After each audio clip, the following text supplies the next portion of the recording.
Hey guys, I am Riya. Welcome back to commerce classes. आज का जो टॉपिक है हमारा वो है nature of unemployment in India, right.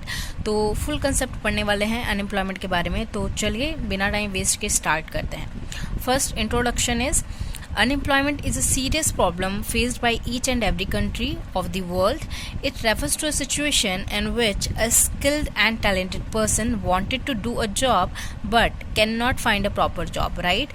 Unemployment एक बहुत ही serious problem है।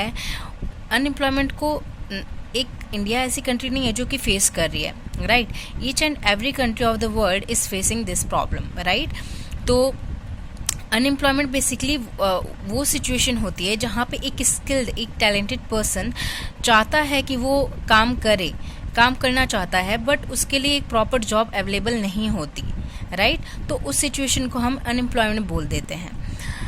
अब India is one of developing countries which is suffering from a huge unemployment problem, but the unemployment problem in India is not the result of deficiency of demand but the high rate of growth of population. आप सभी जानते हैं कि India जो है वो एक developing country है, right.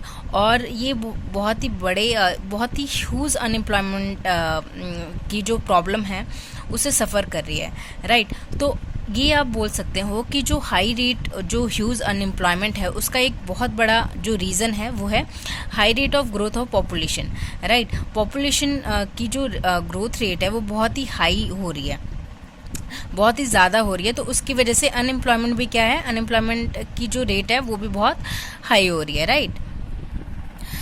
Unemployment in India can be broadly classified into two major category. तो अनएम्प्लॉयमेंट जो इंडिया की है उसमें बेसिकली दो कैटेगरीज में डिवाइड किया गया है। फर्स्ट है rural unemployment and the second one is urban unemployment.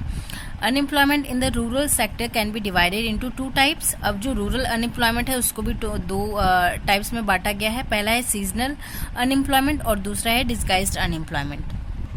अब देख लेते हैं सीजनल अनएम्प्लॉयमेंट क्या होता है।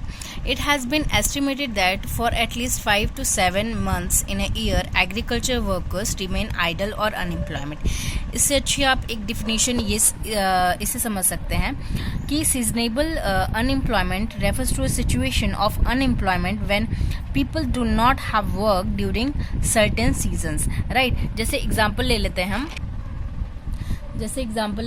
जैसे हार्वेस्टिंग एंड सोइंग सीजन के दौरान क्या होता है कि वर्कर्स के पास काम होता है, राइट।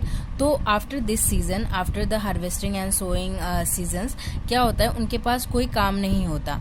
तो वो 5-7 महीनों के लिए आइडल, मतलब खाली बैठे होते हैं, उनके पास कोई भी काम नहीं होता। तो ऐसे अनएम्प्लॉयमेंट को हम सीजनल अनएम्प्लॉयमेंट बोलते हैं, राइट। अब देखते हैं नेक्स्ट डिस्गाइज्ड अनएम्प्लॉयमेंट क्या होती है। Disguised unemployment defined as that excess of labor which can be drained off without decreasing total agriculture output with the same techniques of cultivation.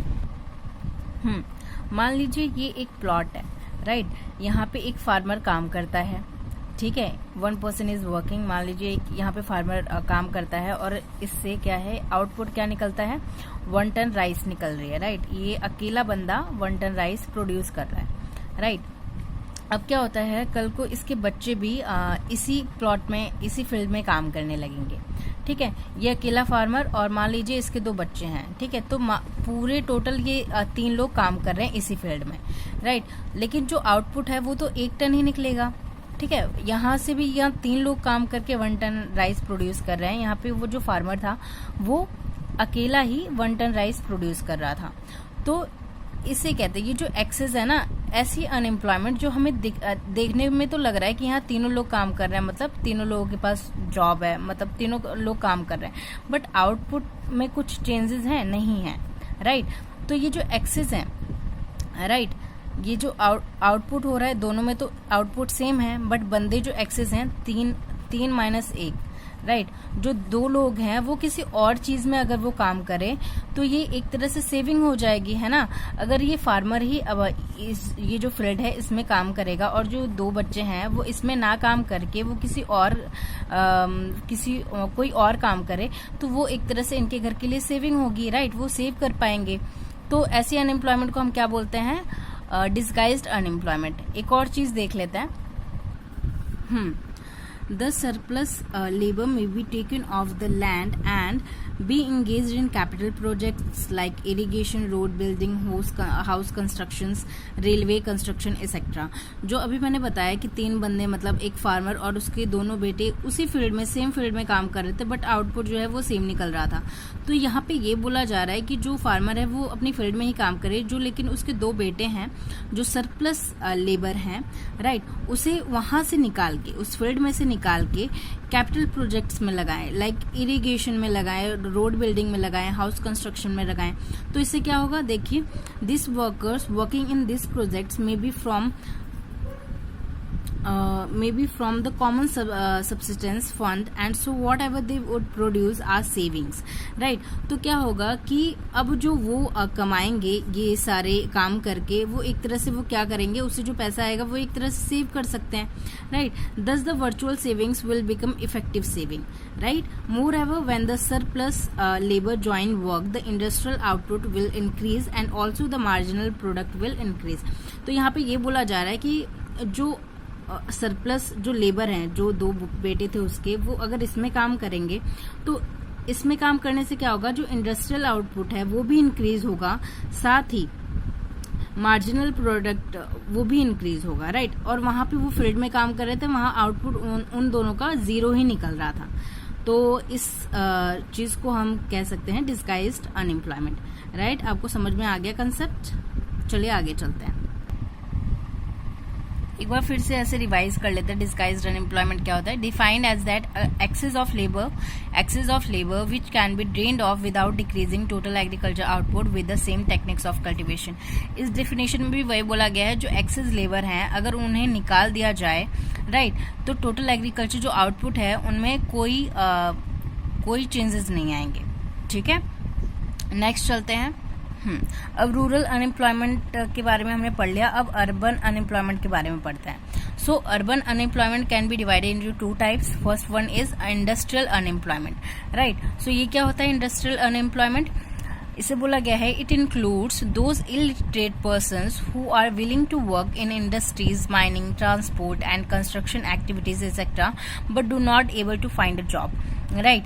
तो इस इंडस्ट्रियल अनएम्प्लॉयमेंट हम उसे बोलते हैं जैसे कि जो पढ़े लिखे नहीं होते हैं, राइट, वो लोग जो कि काम करना चाहते हैं इंडस्ट्रीज में, कंस्ट्रक्शन एक्टिविटीज में, जबकि उन्हें आता है ये सारी चीजें, राइट, लेकिन फिर भी उन्हें काम नहीं मिलता। तो ऐसे अनएम्प्लॉयमेंट को हम इंडस्ट्रियल अनएम्प्लॉयमेंट की कैटेगरी में रखते हैं। सेकेंड है एजुकेटेड अनएम्प्लॉयमेंट। अब ये क्या होता है? Educated unemployment is when a person is educated and is not able to find a suitable and efficient job for himself. This also occurs when there is a large number of graduates or postgraduates but limited job opportunities to limited companies. अब educated unemployment basically आप सभी जानते होंगे, जैसे educated bachelors masters करके भी बंदे के पास कोई जॉब नहीं है, राइट, तो उस अनएम्प्लॉयमेंट को हम एजुकेटेड अनएम्प्लॉयमेंट की कैटेगरी में रखते हैं। सो ये जो टॉपिक है हमारा वो कंप्लीट हो गया। आई होप आपको अच्छे से समझ में आया होगा। If you have any doubt related to any concept in economics, so you can comment in the comment box, right? So if you like my video, then subscribe it and share with your friend also, right? So thank you so much for watching.